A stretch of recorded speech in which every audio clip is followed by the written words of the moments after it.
Jember, tepatnya di sebuah desa bernama Sumberjo Ambulu, hiduplah seorang tokoh yang namanya membekas seperti jejak langkah di tanah basah. Masyarakat menyebutnya Sogol. Bukan bangsawan, bukan pula priai, ia hanyalah rakyat biasa. Namun keberaniannya melampaui batas manusia.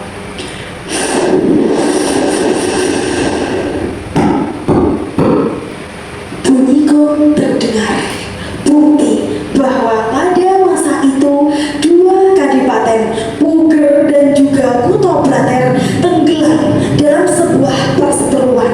Rakyat kecil menjadi korban, ladang rusak, rumah terbakar, dan banyak sekali yang kehilangan keluarganya. Dan dari tengah kegelisahan itu muncullah Sogol, pria berpostur gagah, berjiwa besar, dan punya satu prinsip yang tidak akan pernah ia jual. Rakyat harus dilindungi, katanya lantang. Saat penjajah datang merampas lumbung desa, orang-orang gemetar, tapi Sogol berdiri paling depan. Hei orang-orang kampung, lumbung ini milik pemerintah kolonial. Sekarang kau bergeser, pulanglah. Begitu kata musuh. Lalu Sogol pun menjawab, selama aku masih berdiri, tidak ada satupun yang bisa kalian sentuh, katanya. Lalu musuh pun menjawab, Kau hanya petani biasa. Kau berani menantang senapan? Lalu Sogol pun menjawab, memang aku hanyalah petani. Aku hanya membawa cangkul, tapi cangkulku adalah cangkul rakyat Jember, tanah yang tak akan kubiarkan kalian rampas, katanya Sogol. Lalu musuh pun tertawa dan bilang, Sogol, kau bisa mati hari ini. Begitu. Lalu Sogol pun menjawab, kalau dengan mati aku bisa menjaga mereka semua, silahkan bunuh aku, katanya.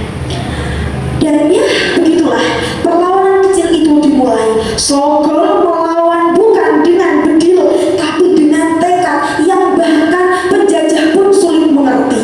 Ia menyerang, ia berlari, melindungi warga, menarik anak kecil dari tembakan, menjadi tameng hidup bagi desa yang ia cintai. Namun keberanian seperti itu pasti punya harga. Sudah menjadi cerita turun-temurun bahwa Sogol memiliki kesaktian, bukan dari jimat, bukan dari keris, tetapi dari seekor ayam jago kesayangannya. Warga desa berbisik, selama ayam itu hidup, Sogol tak akan tumbang, katanya. Dan ya, benar atau tidak, tak ada yang tahu. Namun rakyat percaya. Dan kepercayaan itu membuat Sogol jadi harapan terakhir mereka. Di tengah perjuangannya, Sogol tidak sendirian. Ada seorang perempuan bernama Tumpi yang selalu hadir membawa ketenangan. Ia tidak mengangkat senjata, tidak menantang musuh, tapi doanya adalah kekuatan terbesar bagi Sogol. Kang Sogol, pulanglah dengan cepat.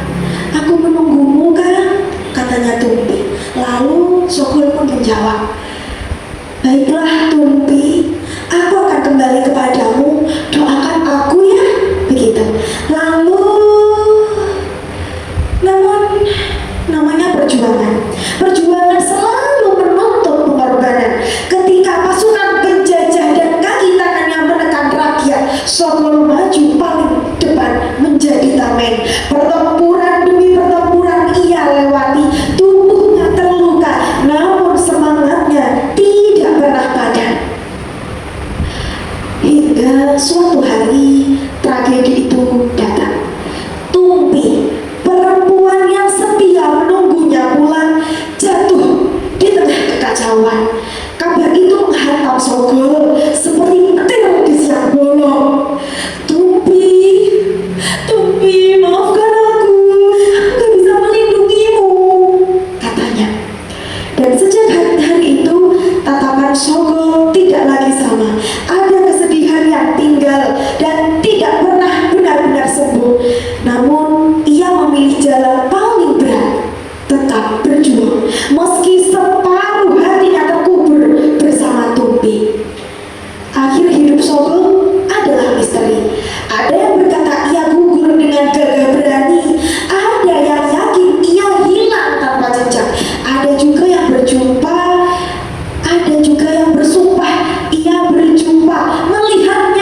mengatakan Sogol akan terus hidup dalam dada orang-orang yang percaya bahwa keberanian, kejujuran, dan cinta kepada rakyat adalah kesetiaan terbesar seorang manusia.